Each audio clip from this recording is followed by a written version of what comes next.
नमस्कार दोस्तों, लक्ष्मी ट्यूटोरियल में आप सभी का स्वागत है। पर्यावरण पारिस्थितिकी में नया जो चैप्टर चल रहा है मेरा, जलवायु परिवर्तन से संबंधित संगठन एवं सम्मेलन, organisations and conventions related to climate change, उससे कुछ और प्रश्नों को तैयार किया है मैंने।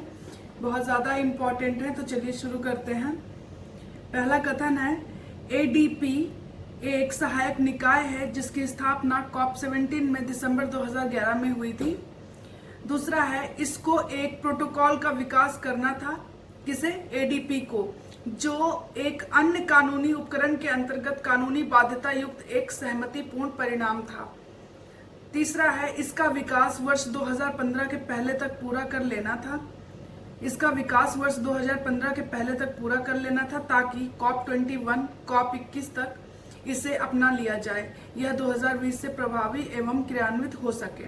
तो इसका विकास 2015 से पहले क्यों कर लेना था? ताकि COP21 जो होगा उसमें इसे अपना लिया जाए और यह 2020 से प्रभावी और क्रियान्वित हो सके। उपरोक्त में ADP के संदर्भ में कौन से कथन सही हैं? तो हमें बताना, तो इसमें से ये सभी कथन बिल्कुल सही हैं। कि ADP क्या है, कब आया, ये मैंने आपको बता दिया।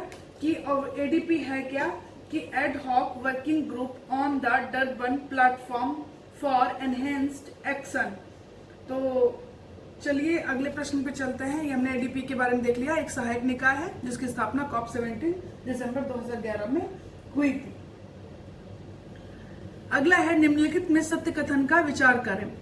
UNFCCC के तत्वाधान में 26 नवंबर से 8 दिसंबर 2012 तक दोहा में COP18 का आयोजन किया गया। तो दोहा में जो कॉन्फ्रेंस हुआ था वो कौन सा था? COP का 18 कॉन्फ्रेंस था।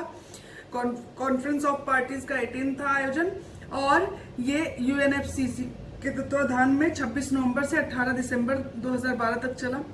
दूसरा है, इस वार्ता में अमेरिका के नेतृत्व में धनी देशों ने निर्धन देशों की मांग के आगे झुकने से इनकार कर दिया।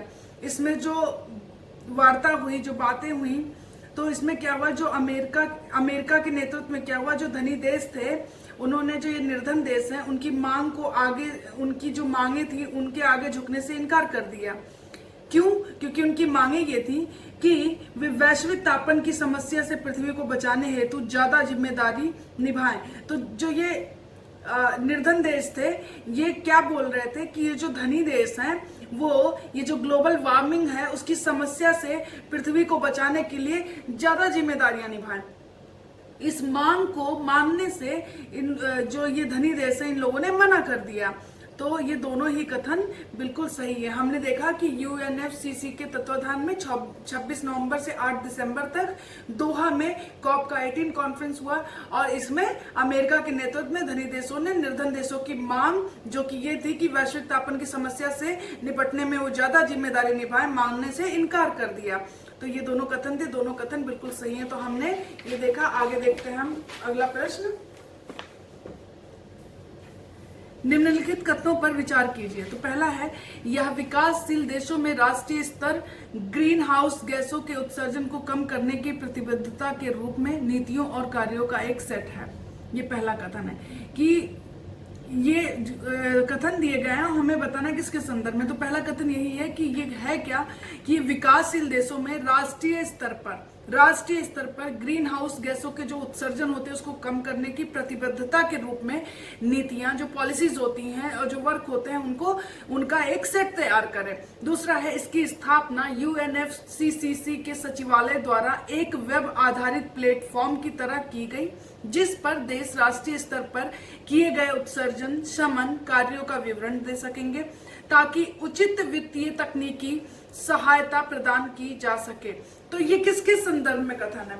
ये नामा के संदर्भ में है। Nationally appropriate mitigation actions. तो ये इसके संदर्भ में, ये क्या है? ये विकासशील देशों में राष्ट्रीय स्तर पर ग्रीन हाउस गैसों के उत्सर्जन को कम करने की प्रतिबद्धता के रूप में पॉलिसीज और कार्यों का एक सेट तैयार करना है इसका काम।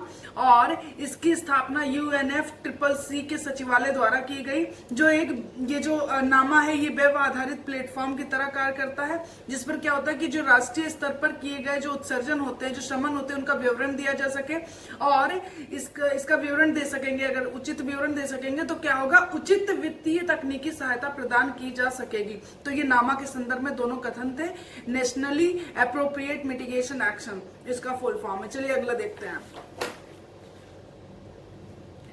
पहला कथन है क्योटो प्रोटोकॉल से कुछ संशोधन, क्योटो प्रोटोकॉल में कुछ संशोधन किए गए ताकि कार्बन उत्सर्जन की मात्रा में कटौती को प्रभावी बनाया जा सके। यह एकमात्र बाध्यकारी समझौता है जिसमें विकसित देश उत्सर्जन कटौती में बंधे हुए हैं। देखिए जो ये क्योटो प्रोटोकॉल है इसमें क्या हुआ कि कुछ संशोधन किए गए और यही जो संशोधन हुए हैं तो इन्हीं के बारे में बताया गया है कि संशोधन किए क्यों गए हैं ताकि, और ये जो क्योटो प्रोटोकॉल है ये बाध्यकारी है, ये एकमात्र ऐसा समझौता है जो बाध्यकारी है जिसमें क्या है कि विकसित देश उत्सर्जन कटौती में बंधे हुए हैं। तो क्योटो प्रोटोकॉल में कुछ संशोधन किए गए ताकि कार्बन उत्सर्जन की जो मात्रा में कटौती है उसको प्रभावी बनाया जा सके और एकमात्र बाध्यकारी समझौता है। जो ये संशोधन किए गए उसके बाद क्या हुआ, जनवरी 2013 से क्योटो की द्वितीय प्रतिबद्धता अवधि शुरू हुई, जिसमें इसके तीन तंत्र, जो ये क्योटो प्रोटोकॉल है इसके तीन तंत्र हैं। कौन से? CDM, JI और IET, ये तीनों जारी रहेंगे। तो इसमें ये डिसाइड किया गया कि जब ये क्योटो प्रोटोकॉल की द्वितीय प्रतिबद्धता अवधि शुरू हुई तो इसमें ये तीनों तंत्र क्योटो के CDM, JI और IET जारी रहेंगे, ये डिसाइड किया गया। तीसरा है एक नए ग्रीन हाउस गैस के रूप में नाइट्रोजन ट्राइफ्लोराइड NF3 को Annex A गैसों की सूची में जोड़ा गया। तो ये इंपॉर्टेंट है, ध्यान रखिएगा, नाइट्रोजन ट्राइफ्लोराइड को Annex A गैसों की सूची में जोड़ दिया गया और कनाडा ने वर्ष 2012 में इससे खुद को बाहर कर लिया। कनाडा ने 2012 में ही इससे क्योटो प्रोटोकॉल से अपने आप को बाहर कर लिया था। द्वितीय प्रतिबद्धता अवधि के निश्चित लक्ष्य को जापान, न्यूजीलैंड और रशिया ने स्वीकारने से मना कर दिया। और जो द्वितीय प्रतिबद्धता अवधि थी इसमें जो निश्चित लक्ष्य थे उसको प्राप्त करने के लिए ये जो जापान, न्यूजीलैंड और रशिया है इन्होंने स्वीकारने से ही मना कर दिया था।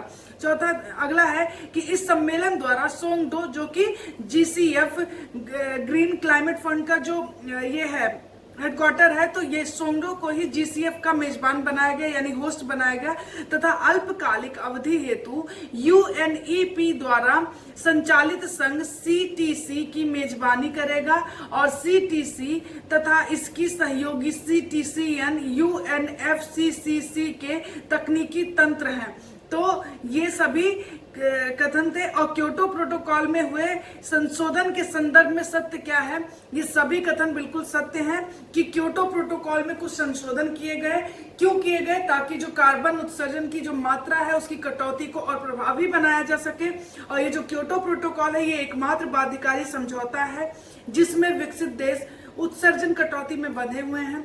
जनवरी 2013 में इसकी जो है पहली प्रतिबद्धता खत्म हो गई और दूसरी प्रतिबद्धता की अवधि शुरू हो गई है और जिसमें तीन तंत्र जो इसके हैं CDM क्लीन डेवलपमेंट मैकेनिज्म और JI ज्वाइंट इम्प्लीमेंटेशन और IET इंटरनेशनल एमिशंस ट्रेडिंग, ये तीनों जारी रहेंगे। ये याद रखिएगा, ये तीनों जारी रहेंगे और एक नए ग्रीन हाउस गैस के रूप में नाइट्रोजन ट्राइफ्लोराइड को Annex A गैसों की सूची में जोड़ दिया गया। इंपॉर्टेंट है, याद रखिएगा। कनाडा इससे 2012 में बाहर हो चुका है और ये जो द्वितीय प्रतिबद्धता अवधि में जो निश्चित लक्ष्य थे उनको जापान, न्यूजीलैंड और रशिया ने स्वीकारने से मना कर दिया। जापान, न्यूजीलैंड और रशिया ने स्वीकारने से मना कर दिया था। इस सम्मेलन द्वारा सोंगडो को GCF का होस्ट बनाया गया और अल्पकालिक अवधि के लिए क्या हुआ, UNEP द्वारा संचालित संघ जो है CTC की मेजबानी करेगा। कब के लिए? बहुत कम अवधि के लिए ये क्या करेगा GCF, ये UNEP द्वारा संचालित जो ये CTC है इसकी मेजबानी करेगा और CTC तथा इसकी सहयोगी CTCN UNFCCC के तकनीकी तंत्र हैं। तो ये सभी कथन थे। और ये CTCN क्या है? Climate technology centre and network, climate technology centre and network. और CTC क्या है? Climate technology centre. तो ये हमने सभी कथन देखे। क्योटो प्रोटोकॉल में जो संशोधन हुए इसके संदर्भ में सभी कथन बिल्कुल सही हैं। तो अगला देखते हैं। अच्छा, एक ध्यान रखिएगा कि इसके तहत सरकारें जो है CTCN जो climate technology centre and network है, इसमें सलाहकारी बोर्ड निर्माण हेतु राजी हो गई थी। तो ये इंपॉर्टेंट है। अगला देखते हैं प्रश्न। वार्सा सम्मेलन 2013, वार्सा सम्मेलन 2013 जलवायु परिवर्तन सम्मेलन का COP19 पोलैंड की राजधानी वार्सा में संपन्न हुआ। के संदर्भ में सत्य कथन बताइए। जो वार्सा सम्मेलन हुआ था, वार्सा कॉन्फ्रेंस हुआ था 2013 जलवायु परिवर्तन का सम्मेलन था। और ये COP का 19 कॉन्फ्रेंस ऑफ पार्टी का जो है 19 ये था सम्मेलन। और ये कहाँ पे हुआ था? पोलैंड की राजधानी वार्सा में संपन्न हुआ था। ये जानना चाहिए हमें। इसके संदर्भ में हमें कथन दिए गए हैं, बताना कौन सा सही है। तो देखते हैं। इसमें भाग लेने वाले देशों ने वार्ता के गतिरोध को दूर कर 2015 तक सार्वभौमिक कानूनी संधि तैयार करने हेतु रूपरेखा तय की। हालांकि यह यूरोपियन यूनियन की मूल आशाओं पर खरा नहीं उतरा, लेकिन विकासशील देशों को स्वीकार था। सभी विकासशील देशों को नहीं, अधिकांश विकासशील देशों को यह स्वीकार था। तो इसमें ये सबसे बड़ी बात थी कि इसमें भाग लेने वाले, जो इसकी सबसे बड़ी उपलब्धि थी वार्सा सम्मेलन की, जो कि पोलैंड की राजधानी है, वहां पे ये हुआ था। COP का 19 सम्मेलन था। तो इसमें भाग लेने वाले देशों ने वार्ता का जो गतिरोध था उसको दूर करने के लिए और 2015 तक सार्वभौमिक कानूनी संधि तैयार करने हेतु रूपरेखा तैयार की। लेकिन हुआ क्या कि जो यूरोपियन यूनियंस थे उनकी मूल आशाओं पर यह खरा नहीं उतरा, लेकिन अधिकांश विकासशील देशों को यह स्वीकार्य था। दूसरा कथन है, सरकारों ने इंटेंडेड नेशनली कंट्रीब्यूशन INDC की घरेलू तैयारी करने का निर्णय लिया गया। तो इसमें क्या हुआ? सरकारों ने क्या किया? इंटेंडेड नेशनली कंट्रीब्यूशन की घरेलू तैयारी करने का निर्णय लिया गया। और तीसरा है कि इसमें Durban platform, green climate fund, दीर्घ अवधि वित्त, रेड प्लस और क्षति एवं नुकसान हेतु वार्सा अंतरराष्ट्रीय तंत्र मुद्दों पर निर्णय लिए गए। तो ये भी इंपॉर्टेंट था कि इसमें हुआ क्या? Durban platform, green climate fund, दीर्घ अवधि वित्त, रेड प्लस और क्षति एवं नुकसान हेतु वार्सा अंतरराष्ट्रीय तंत्र मुद्दों पर निर्णय लिए गए। और ये सभी कथन बिल्कुल सही है।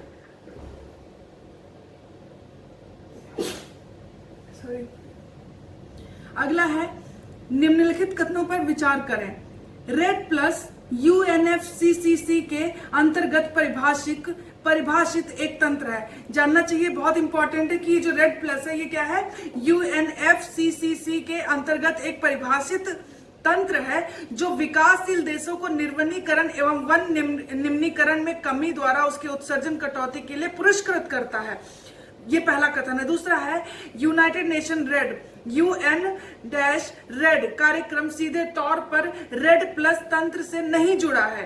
ये रेड प्लस अलग है और रेड अलग है। तो ये जो कह रहा है कि UN red United nation red कार्यक्रम जो है, ये कार्यक्रम है, ये सीधे तौर से रेड प्लस तंत्र से नहीं जुड़ा है, बल्कि यह UNDP, UNEP एवं FAO का एक सहयोगात्मक कार्यक्रम है जो विकासशील देशों को रेड प्लस के क्रियान्वयन हेतु जरूरी क्षमता विकास को मदद हेतु तकनीकी एवं वित्तीय सहायता प्रदान करता है। और ये दोनों ही कथन बिल्कुल सही है, बहुत ज्यादा इंपॉर्टेंट है, ध्यान रखिएगा। तो हमने ये देख लिया कि रेड प्लस UNFCCC के अंतर्गत एक परिभाषित तंत्र है जो विकासशील देशों को उनके निर्वनीकरण, वन निम्नीकरण में कमी करने के लिए, उत्सर्जन कटौती के लिए क्या करता है?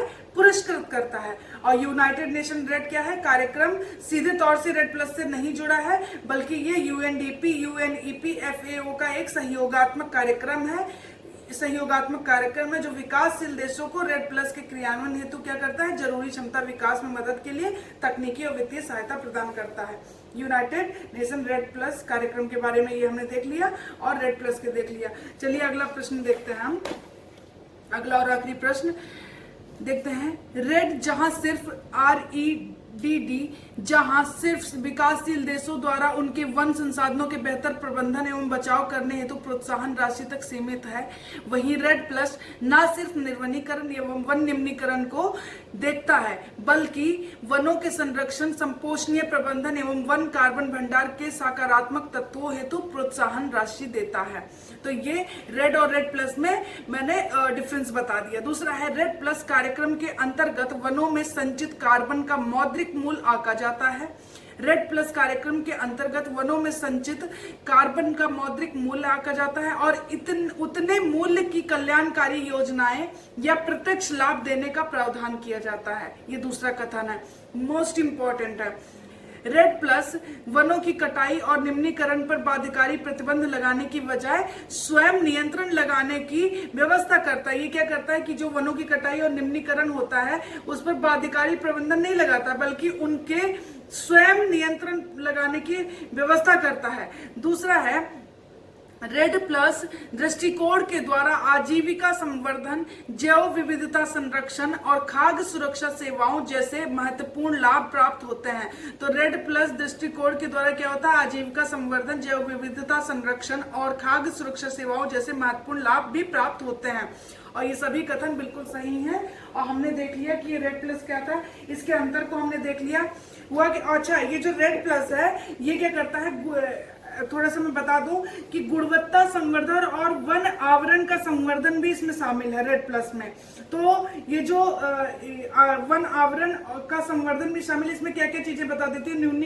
निर्वनीकरण द्वारा उत्सर्जन कटौती, वन निम्नीकरण द्वारा उत्सर्जन कटौती, वन कार्बन संग्रह यानी फॉरेस्ट कार्बन स्टॉक का संरक्षण, वनों का संपोषणीय प्रबंधन, वन कार्बन संग्रह का संवर्धन। तो ये सभी आते हैं इसमें।